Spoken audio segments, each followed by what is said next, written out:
ውበት ሲለካ በአብርሃምና በሄርሜላ ነው ለካ። የፍቅር ጥግ የእናንተ ደስታ የኔ ደስታ ሆነ። እንደዚህ አምራችሁ እንደዚህ ተውባችሁ ሁሌም አይለያችሁ። ያማረ የሰመረ ፍቅር ያርግላችሁ። ሀቂቃ የሰው ደስታ የሚያስደስታችሁ ላይክ፣ ሼር፣ ሰብስክራይብ የደውላል ምልክት መጫናችን እንዳትረሱ። ለምታበረታቱኝ ሁላችሁም የማያልቀው ሲሳይ ቤታችሁ ላይ ይግባ። ሰላም ጤና ይስጥልኝ። በመላው ዓለም ለምትገኙ የዘህራ ዩቲዩብ ቤተሰቦች እንዴት ናችሁልኝ? ደህና ናቸው ወይ? ሰላም ፍቅር አብዝቼ ለእናንተ ተመኘሁኝ። ለቤት አዲስ ከሆናችሁ ላይክ ማድረግን፣ ሼር ማድረግን፣ ሰብስክራይብ ማድረግን፣ ኮሜንት፣ ሀሳብ አስተያየት መስጠትን እንዳትረሱ። ዛሬም በአዲስ ነገር ብቅ ብዬላችኋለሁ። ሄርሜላ ከረሜላ የአብርሃም ስስት የአብርሃም ንግስት የሆነችዋ ማታ ከምሽቱ 3 ሰዓት በአማረ ሁኔታ በአማረ ነገር ጠብቁን ብላ የአብርሽና የራሷ ፎቶ ፖስት አድርጋለች። የት ነው ፖስት ያደረገችው ለምትሉኝ ሁላችን የራሷ ቻናል ነው፣ ትልቋ ቻናል ላይ ፖስት አድርገዋለች። እንደዚህ አምረው እንደዚህ ተውበው እንደዚህ ጸጋ ለብሰው እንዴት አባታቸው እንደሚያምሩ! እረ ከሰው አይን ያውጣችሁ፣ ከሰው አይን ያውጣችሁ። እስኪ የአብርሃምና የሄርሜላ ውበት አድናቂዎች የት አላችሁ? የት ናችሁ? የት ገባችሁ? እረ ተውኝ፣ እረ ተውኝ። የሚያምር ነገር ይዘው ብቅ ብለዋል ዛሬ። እኛም በጉጉት እንጠብቃለን ከምሽቱ 3 ሰዓት እስከሚሞላ ድረስ። እኔማ በሰው ብር ነው የምጠብቀው። እናንተስ እንዴት ትሆን ይሆን? ይህን ፎቶ ያያችሁ ሁላችሁም እንዴት እየሆናችሁ ይሆን? አሁን ቲክታክ ላይ ተቀውጧል። አብርሽና ሄርሜላ መቼም የማይለያዩ ማንም ምንም ገብቶ የማይለያቸው የኛ ጀግኖችና የኛ ጠጠሮች ናቸው እያለ ነው። ጠጠሩ ግን ምን ማለት ነው አልገባኝም። እዚህ ጋር እስኪ ልጠይቃቸው።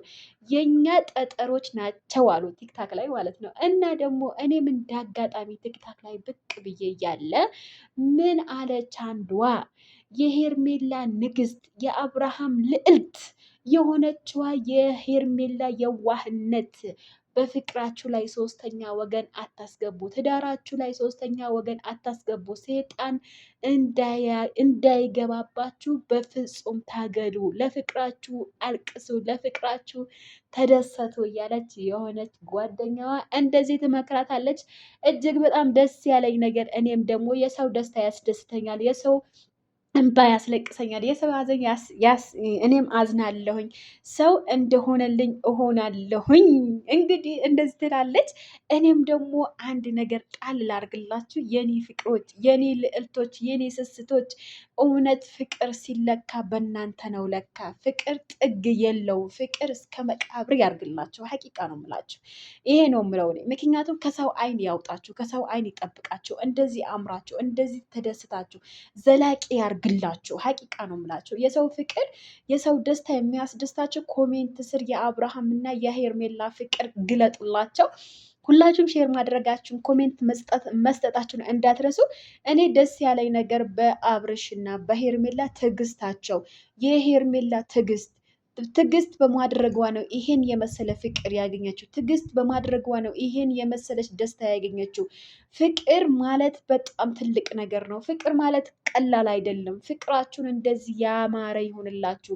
በትዳራችሁ ላይ በፍቅራችሁ ላይ 3ኛ ወገን አይግባባችሁ። ወንድም፣ እህት፣ አባት፣ እናት አይግባባችሁ በፍቅራችሁ። ሁለታችሁ በቂ ነው። ያጠፋችሁት ነገር እራሳችሁ በራሳችሁ እንትን አድርጋችሁ እንትን በሉ ማለት ነው። እኔ በጣም ነው የተደሰትኩላችሁ። በጣም ነው እኔ እንጃ አላቅም። እኔ ቃላት የለኝም። በነገራችን ላይ ዝናብ እየመጣ ነው አያችሁት? እና በጣም ነው ደስ ያለኝ ለእናንተ። በጣም ነው የኮራሁባችሁ። ሀቂቃ ፍቅራችሁ እስከ ዘላቂ ያርግላችሁ። እኔ እንጃ አላቅም። እኔ ቃላት የለኝም። ምክንያቱም ፍቅር ማለት ቀላል አይደለም። ብዙ ትዕግስት፣ ብዙ ትግል፣ ብዙ ስቃይ አለው። ግን የሚዋደዱ ሰዎች በጣም ቀላል የሆነ የፍቅር ታሪክ በእናንተ ሀብለን እንደምንጀምር ማለት ነው። በሄርሜላ የዋህነት፣ ሄርሜላ ትዕግስተኝነት፣ ሄርሜላ ታጋሽ፣ ብዙ ነገር አድርጋለች ለአብርሃም። ይሄን የመሰለ ፍቅር እንትን ብላለች፣ አግኝታለች። ይሄን የመሰለ ደስታ አግኝታለች። አብርሃም በማግኘቱ አይደለም ግን ይሄን የመሰለ ደስታ ይሄን የመሰለ ፍቅር በማግኘቱ በጣም ነው ደስ ያለ ለሷ ማለት ነው። እና እናንተስ ምን ትላላችሁ ውዶችዬ? እኔ በሌላ ቪዲዮ ብቅ እላለሁኝ። ይሄ ቪዲዮ እስከ መጨረሻ አዳምጡት እና ደግሞ ከየት ሀገር ሆናችሁ ነው እኔን እየተከታተላችሁ ያላችሁት? የኔ ፍቅሮችና የኔ ውዶች አንድ ነገር ልምከራችሁ። በስደት ዓለም ላይ ሆናችሁ ፍቅር ሲይዛችሁ ወንድ ከልባችሁ ውደዱ፣ ትዕግስት ይኖራችሁ። በፈለጋችሁ ማንም ነገር ስታደርጉ የፈለጋችሁ ነገር እቤት አንድ ነገር በቃ ራሳችሁ ላይ ይሄ ልሰራ ነው ምናምን ካላችሁ ራሳችሁ ላይ ትዕግስት የሚል ነገር አለ። ሶብር ካደረጋችሁ ምንም ነገር ይገኛል በዚች ዱንያ ላይ። ምክንያቱም ትዳርና ሞት አንድ ነው ይባላል እና አንድ ነገር ለማድረግ የምትፈልጉ እኔ ብዙ እህቶች አሉ ስላችሁ ቲክታክ ላይ ታዋቂ ነኝ እና በዛ ቲክታክ ላይ ብዙ ሰዎች ምከሪን እንደዚህ እንደዚህ ይሉኛል። እኔ በነገራችን ላይ በዚች ዱንያ ላይ ማምንበት ምን እንደሆነ ታውቃላችሁ? ትዕግስት ግን እኔ ትዕግስት የለኝም። ማንኛውም ነገር ለማድረግ ስታስቡ ትዕግስት ይኑራችሁ። እኔም ትዕግስተኛ ለመሆን እሞክራለሁኝ። የኔ ውዶች፣ የኔ ፍቅሮች ባላችሁበት የፈጣሪ ሰላም ርህራሄ አይለያችሁ እና ሁሌም የምመክራችሁ ነገር የኔ ቆንጆዎች ከኔ ጎን ሆናችሁ ስለምታበራቱኝ ከልብ ነው የማመሰግነው። መልካም ቆይታ። ሀሳብ አስተያየታችሁን ኮሜንት ስላሳውቁኝ